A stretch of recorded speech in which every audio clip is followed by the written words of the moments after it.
Welcome to Paul's Passive House. Today I'm going to address this space here. This is where my wall meets the ceiling. And if you'll recall from the last episode, all of these pieces were hand cut to fit into the ceiling joists. These ceiling joists have to be sealed, and at this time, I'm not exactly sure how I'm going to do it. As I mentioned before in previous episodes, a lot of what I do is standing around trying to figure out what I should be doing. A lot of other things that I do is trying things that don't work, then undoing the thing that didn't work and doing something else. Here I'm cleaning out this space, trying to get it prepped for what I think is going to be a solution. At this stage of the retrofit, I didn't want to use as much spray foam. So I was trying everything I could to minimize the amount of spray foam I was going to use. But I had to fill up those gaps. And as you can probably imagine, spray foam seems like a very easy fit. You'll notice here that I've got a very thin piece of the 3.5-inch poly iso. My initial plan was to cut this down into smaller sections and insert them into these gaps and then seal them thereafter. After some measuring and pondering and an initial dry fit, I decided this wasn't going to work. What I decided to do next was to take down some of this plastic, and then I'm going to install it as essentially a catch so that it will catch any dripping spray foam that happens to come out of those gaps. In the end here, I did decide I'm going to have to spray foam. One of the issues with spray foaming this area was I had to cut it down. It bulges way out and you have to cut it back. So it's wasteful and it's also messy. Here I tack up some of this plastic and then I'm gonna spray foam it, and then I'm gonna tack that plastic up underneath the spray foam so that anything that falls out falls onto the plastic. Forgetting that I need to mist the area with water first, I run and grab my water bottle quickly. Now I mist the whole area, making sure to get inside those gaps, and it's ready for spray foam. A final misting. It helps a lot to use quite a bit of mist because this spray foam really needs that moisture in the air. And in the climate that I'm in, it's very, very dry. I put some mist on the spray foam after it starts to cure.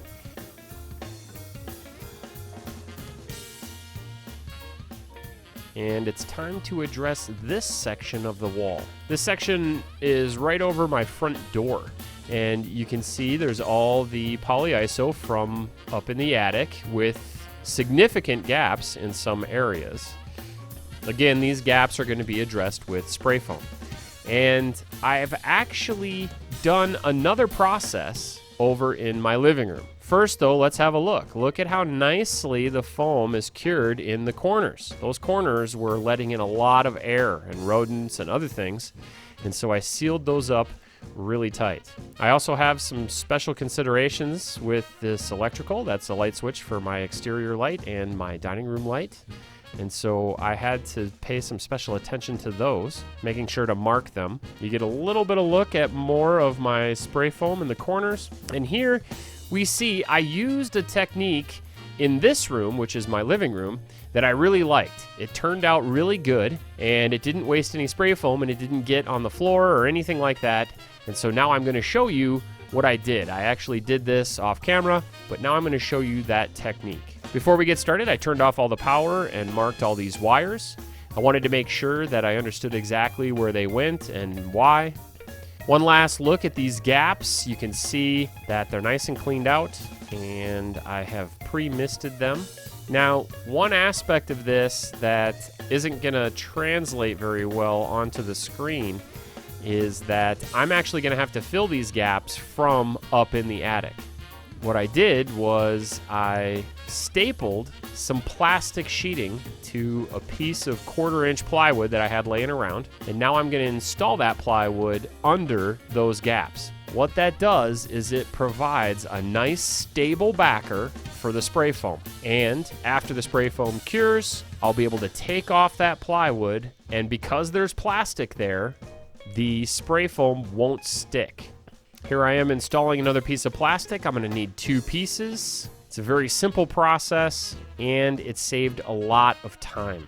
Now that I'm finishing up with the installation, I'm going to go into the attic and spray into those gaps from up there. It was just a much easier process. It sucks being in the attic, but it was a much easier process, and it came out much better than spraying from down here. Another thing to keep in mind is those cans, the cans of spray foam, have to be held upright. And it's not the easiest thing to get the cans into the correct position from down here. It was much easier to hold the cans and spray into these gaps from up in the attic, not because there's more room up there, but because the cans are upright and the foam comes out much better. It's a better quality foam. So one thing I wanted to show you was just how intrusive this whole process was. This is my kitchen, obviously. And of course, I have to clean everything all the time. Every time I cook, and I cook lots of my meals at home, I have to clean off all this space. This is my kitchen. This is all the crap that I had to store here and keep here because my office, which you're looking at now, is essentially filled with supplies and tools and extra water.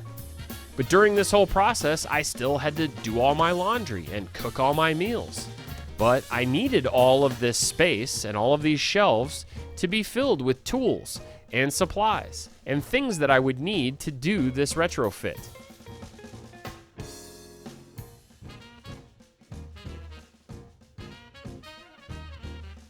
Some of these shelves I keep just because I go to the gym and hang upside down, so there are my zero gravity boots.